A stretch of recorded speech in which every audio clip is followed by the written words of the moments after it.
This podcast is offered through the Sacred Community Project, an interspiritual collective working to lower the barriers of access to contemplative and devotional practices. Through the universal teachings of love, service, remembrance, and truth, SCP utilizes modern technology to promote eternal values. Learn more at sacredcommunityproject.org. Hello, and welcome to the Sacred Community Podcast. My name is Zander. My pronouns are they, them. And today's episode is our last Q&A from the 2024 Salt Spring Retreat. This Q&A happened the last day of the retreat. So, a lot of the conversation is focused around integration. How can we take what we've learned in these explicitly spiritual settings and come back to our everyday lives maybe with a little bit more grace, a little bit more ease, a little bit more gentleness. I can personally attest to some of the integration stuff Sitaram talks about. I myself just got back from a retreat and I am a little sick. We also talk a lot about grief since, as human beings, we can either get attached or really develop some aversion to the way things are. And so when inevitably our situation changes, it can bring up really strong feelings of grief around it. And so Sitaram offers some way to work with it. Mostly you'll hear Sitaram in this one, but you will hear a little bit from me, a little bit from Pav, a little bit from Swap. This isn't the last recording from last year's retreat, so don't worry about that. You will be getting more content. And I just wanted to remind everybody that there is space still in our 2025 retreat that's happening this August 14th through 17th on Salt Spring Island in Canada. If you're close, if you're not close, if you're just interested in coming, I'd highly recommend checking it out. Regardless, I hope you enjoy this podcast. I hope maybe I see some of you at our next retreat. Until next time, Ram Ram. Genuinely, I'm feeling a great deal of sweetness in this moment. I'm going to talk about integration in general for a few minutes. And Jackie asked a question last night about, if I were to rephrase it and generalize it a little bit, it had to do with just how do we interact with other people in the world. Yeah. And just bringing up that sometimes trying to be kind isn't well received. And that can be a confusing thing. So I guess we'll start there. One of the best things I've ever heard anyone say about integration was Krishna Das, and it was at the end of one of the December retreats. And he said, when you leave here, the grocery clerk doesn't give a shit how high you are.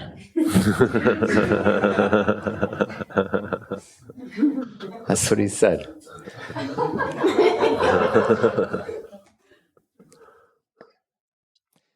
But it's like that, right? Like, this feels good to be in this space, and it feels good to be connected.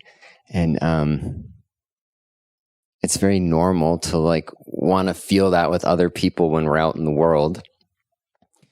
But other people have different experiences than us, right? And so for us, we're checking out our groceries, and we just, that moment might be this opportunity for a really deep connection. And so we're really just beaming our love eyes at them. But the person checking out is going through their own stuff in their own life, and they just might not want to acknowledge you, right? And they're working a job, and they're not required to. Yeah.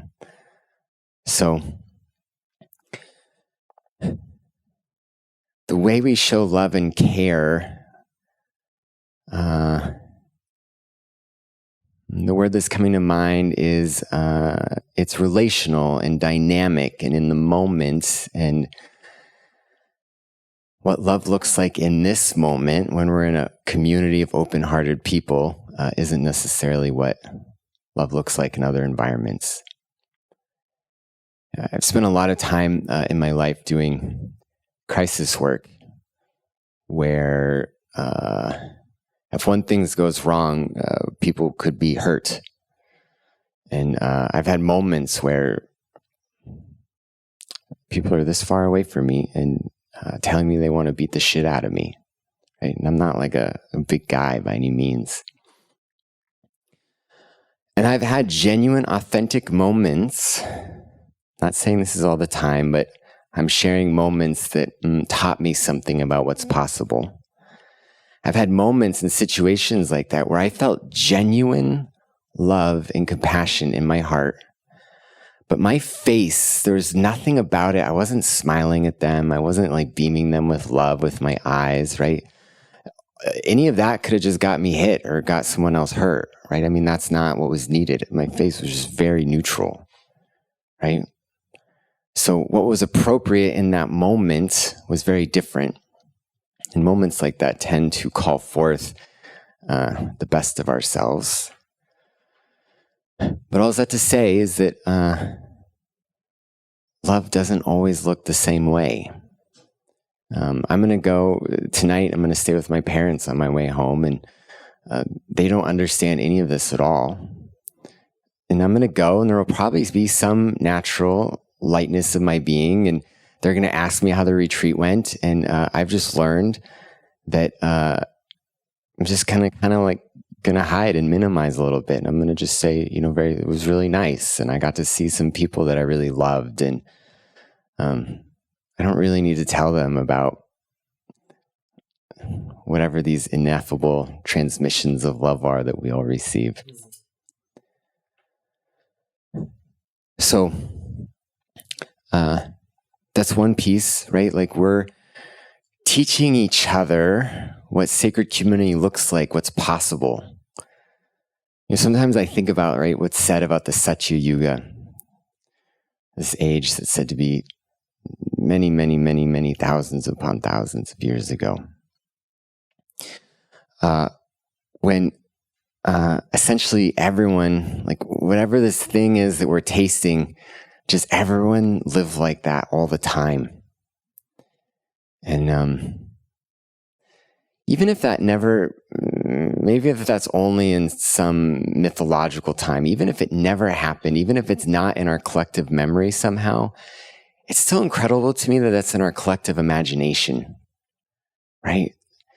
That somehow we remember what's possible about how we can be together. And when we're in this space, it's like we teach each other what sacred community really means and what's possible.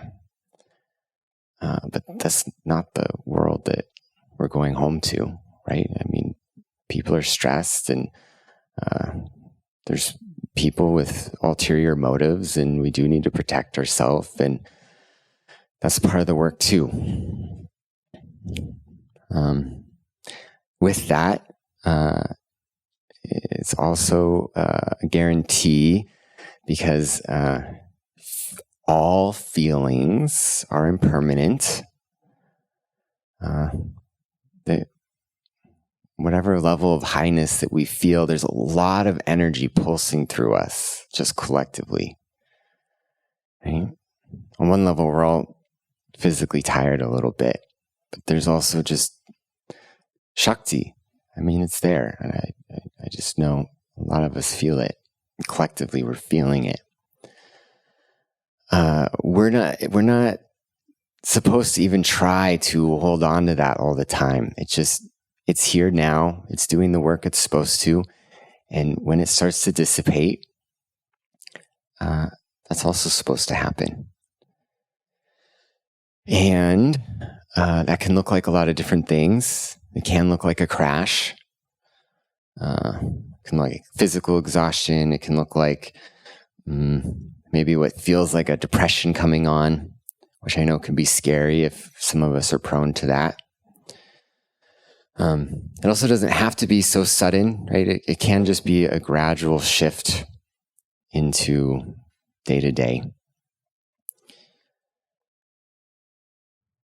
Sometimes people get sick after retreats. Knowing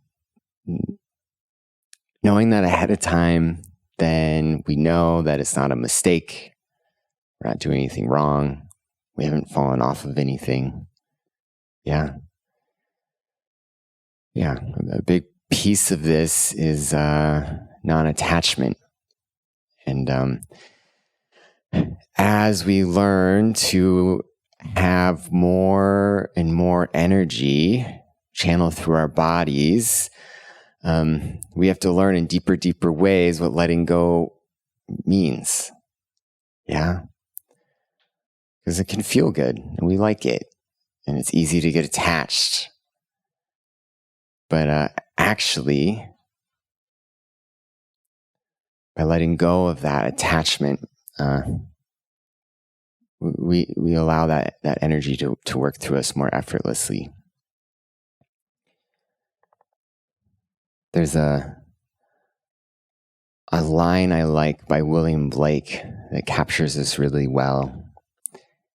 And he calls it, kissing a joy as it flies. Yeah, if you can hear that, I'm going to say it again. Kissing a joy as it flies. Yeah.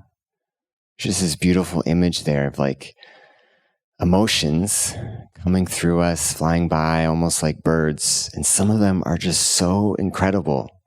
And we can kiss them. We can appreciate them. We can allow it to saturate us, but we don't have to hold on. And if we do, that's okay too. Right? That's just the practice of letting go. The other thing I'll say is, in general, we're talking about all this energy moving through us. Sometimes really great ideas come. Sometimes we reflect on our lives in different ways. We analyze our jobs, where we're living, our relationships, the way we've been acting, all sorts of stuff. If there's truth in whatever these realizations are, they'll still be there in a few weeks or even a few months. Like, we don't have to feel pressure to make some really big decision. And in fact, if the decision feels really big, it's been my experience, and it's generally considered best practice after a retreat like this, to just wait. Yeah, just to wait a little bit longer, right? Because sometimes the way that truth first comes, the way it comes into our mind, it's like the only way that we could grasp at the truth, but if we could sit with it a little longer, it could deepen. Here's one example. We recognize that just there's a lot of things just aren't working in our relationship with someone. And so we come to a realization that I'm not happy, I need to get a divorce. That could be true. It could also be true if we sit with it a little longer that I'm not happy and there's some unexpressed need that I've been holding on to, and I need the courage to say that out loud in my relationship.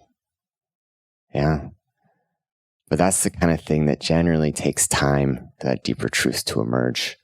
So when we're talking about really big decisions that can like really shift our life, generally it's good to wait, because if it's true, it'll still be true in a few weeks. A couple other points to mention is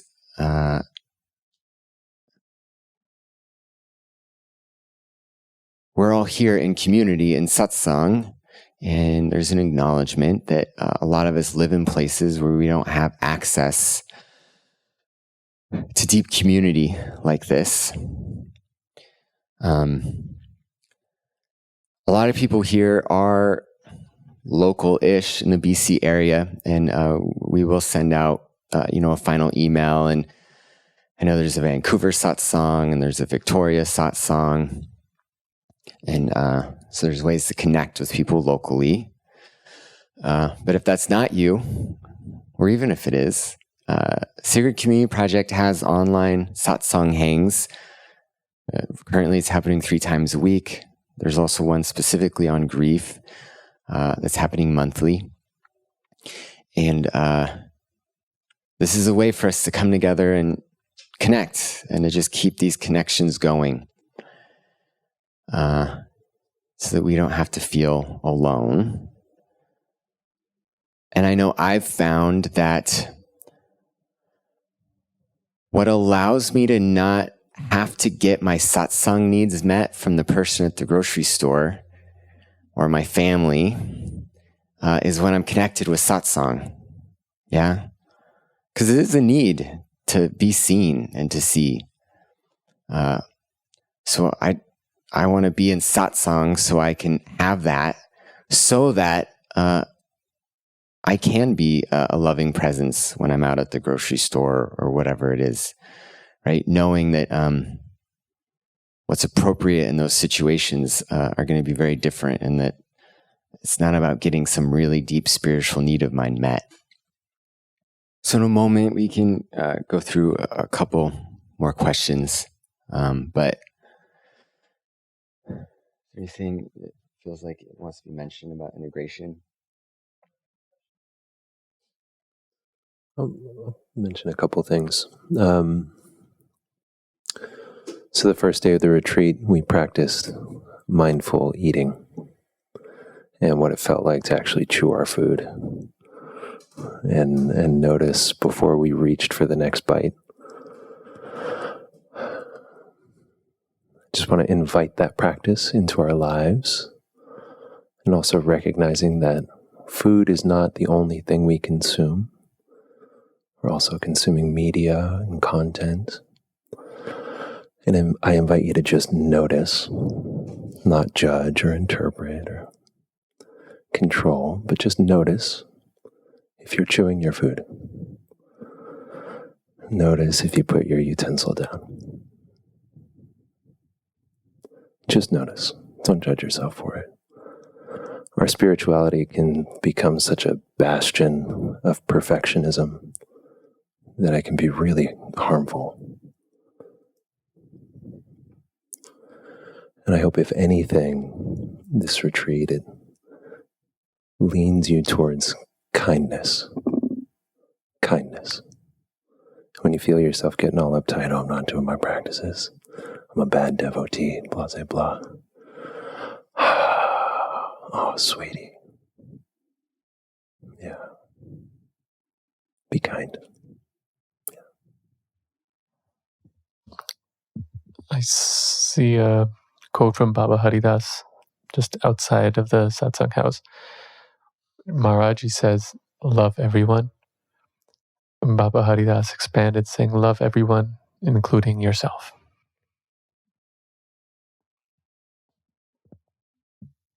In case that wasn't clear, because I know to a lot of us it isn't. So I personally appreciate that one. There's a question here that we can spend a little bit of time with, because I know that it's present for people in this space, and I also know that it's always present for all of us. Someone asked about grief and the process of grief. They asked especially just specifically around our personal grief processes when Ram Dass transitioned, but the question is also just about the process of grief in general.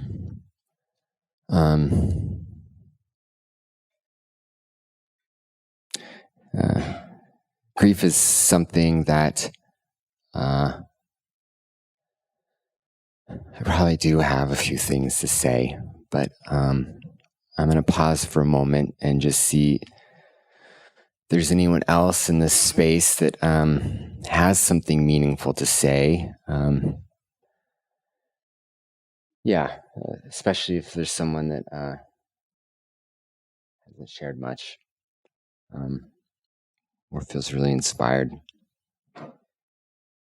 I'll just say, sometimes I find myself on a walk and I will just notice this big wave of grief coming over me. And it's not necessarily for any one thing specifically. But it definitely is grieving. And I think there's a lot of grieving that I personally do, just about the fact that we're here in a body and everything around us is constantly changing and moving. And somebody else can talk about more specific practices, but just noticing that and allowing for it and giving it the space it needs. It doesn't always make sense. That's okay. Grief is its own form of practice. And for those of us on the spiritual path, we tend to find that it's its own form of spiritual practice. And the thing is about grief is that grief is ancient and primal and wild, and it doesn't really fit in very well with how structured our modern lives are. And so what grief practice looks like also tends to be primal and wild.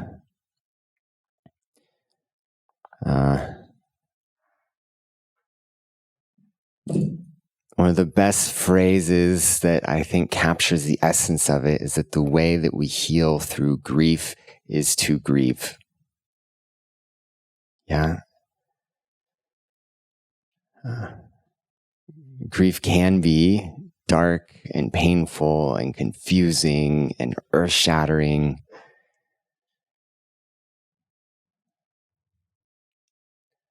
It's like an initiation that we didn't sign up for and we didn't think we wanted. And there's moments in life when grief's kind of always there on the backdrop, right? I mean, we can think about just anything happening in the world or all the various losses. And there's moments in life when grief is something that we can consciously choose to tap into and to feel and to express. And that's fruitful work. There's also times in our life when grief is like this storm cloud that's come over us, and it's so big that it's like we can't see anything else and we can't do anything else. And we're just trying to find any little opening we can to come up for air. Yeah, so grief isn't easy, but we heal through the act of turning towards. We have a phrase we often use that time heals all wounds. And I haven't really found that to be true. It's grief wants our active participation in it, right? To feel and to express. And with that, there's also an understanding that what we're healing isn't the grief itself. We're healing ourselves through the grief process. Because grief isn't like a mistake. And there's some type of losses where the pain never goes away. Mirabai Starr is a great teacher of that. I mean, just one of the forefront teachers. And, her child died when she was a young mother. And she'll still say today that she's not over that loss. Right? These type of things can change over time. And it's not always so big and vast and expansive and all pervading. But, moments can still come however many years later where it feels like we're right there. So grief is its own form of practice, and it seems to yield to some sense of self-trust. I think about it like in the King Arthur legend. Everyone had to go into the dark forest alone, right? And in the dark forest, you don't have signs or sign markers. right? We might have little phrases that could be helpful, but we're just kind of like finding our way, stumbling to the dark. And there's some yielding to some sense of an inner self-trust, even when the mind can't trust anything. So we don't have to like make grief better. We don't have to make it okay. We can feel it and we can express it. And if that's the work, and if it's really as hard as a picture I'm painting, then the question becomes, how do we take care of ourselves? And how do we allow ourselves to receive community care? Yeah. Grief is not something that's done alone. We might have times where we need to process internally, but being able to have some support from other people, even just knowing that there's people in our lives that care, right after a loss, like being able to accept cooked meals from people, anything like that. Even just being able to be in community when we're not talking about it, sometimes that can be right what we need. So how do we care for ourselves, and how do we allow ourselves to be cared for by community? And that it's its own work. Like it's okay that we can't meditate if we're in the throes of grief.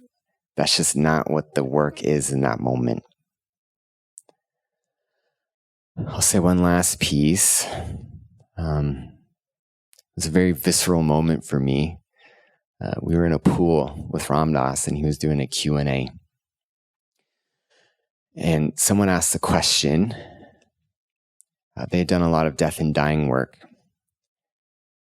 And they said, Ram Dass, I've been reflecting on the fact that the nature of life itself is change. So it makes me wonder, what's the difference between loss and change? Yeah. What's the difference between loss and change? And normally when a question was asked of Ram Dass, there was this long pause, right? It was often as if the silence itself answered the question before the words that followed did. But in this moment, it was in reverse. His words were immediate, and they came before she even finished her very last word.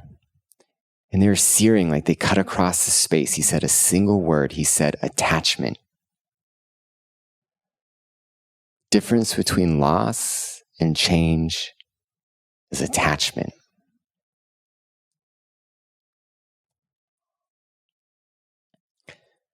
With that, there's a great teaching from Neem Karoli Baba, which is that we're here because we're attached. Attachment isn't a mistake. It's a part of what makes us human.